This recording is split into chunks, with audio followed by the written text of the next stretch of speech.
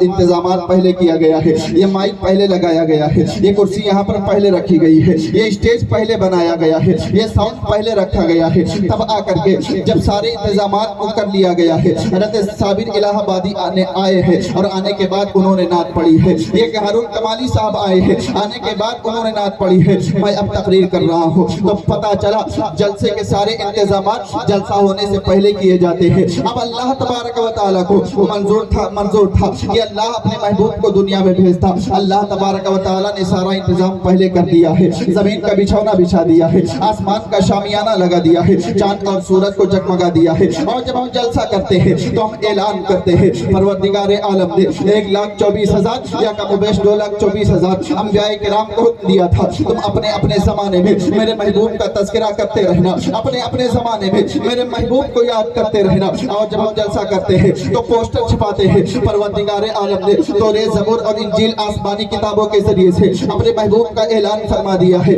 اور اللہ تبارک و تعالیٰ نے اپنے محبوب کو بھیجا ہے میرے آقا آئے ہیں 63 سال کی زندگی ہے 63 سال کے بعد میرے آقا اس خاکدان گیتی سے تشریف لے گئے ہیں اب آپ اندازہ فرمائیں اب آپ ذرا ذہن کو حاضر کیجئے گا یہ جلسہ ہو رہا ہے یہ مائک یہاں پر موجود ہے لیکن مائک کب تک رہے گا جب تک جلسہ چلتا رہے گا یہ ساؤنڈ کب تک رہے گا جب تک جلسہ چلتا رہے گا یہ اسٹیج کب تک رہے گا جب تک جلسہ چلتا رہے گا جب جلسہ ختم ہو جائے گا مائک والا اپنا مائک لے کر کے چلا جائے گا اسٹیج والا اسٹیج کھول لے گا ساؤنڈ والا اپنے ساؤنڈ کو لے کر کے چلا جائے گا اب ذرا ذہن کو حاضر کیجئے گا پروردگار عالم نے اپنے محبوب کی خاطر آسمان کے شامیانے کو لگایا ہے پروردگار عالم نے اپنے محبوب کی خاطر زمین کا بچھونا بچھایا ہے پروردگار عالم نے اپنے محبوب کی خاطر چاند اور سورج کو جگمگایا ہے اب آپ اندازہ فرمائیں میرے آقا تشریف لائے ہیں اور 63 سال کی زندگی کے بعد میرے آقا اس خاکدان گیتی سے تشریف لے گئے ہیں اب جیسا کہ تمہارا عقیدہ ہے معاذ اللہ رب العالمین نبی مر کر کے مٹی میں مل گئے ہیں اگر میرے آقا معاذ اللہ مر کر مٹی میں مل گئے ہوتے تو نہ تو یہ آسمان ہوتا نہ تو یہ زمین کا بچھونا ہوتا نہ تو چاند اور سورج کی لائٹنگ ہوتی اس لیے کہ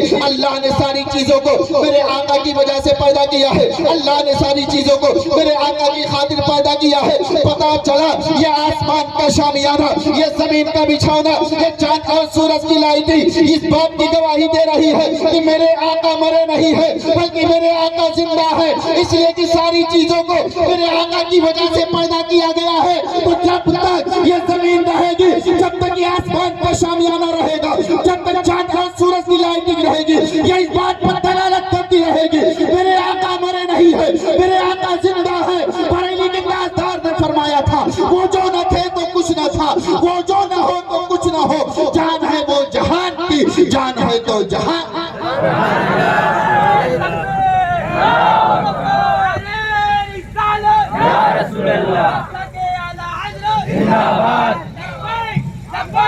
لبیک یا رسول اللہ لبیک لبیک لبیک یا رسول اللہ لبیک لبیک لبیک یا رسول اللہ زندہ باد زندہ باد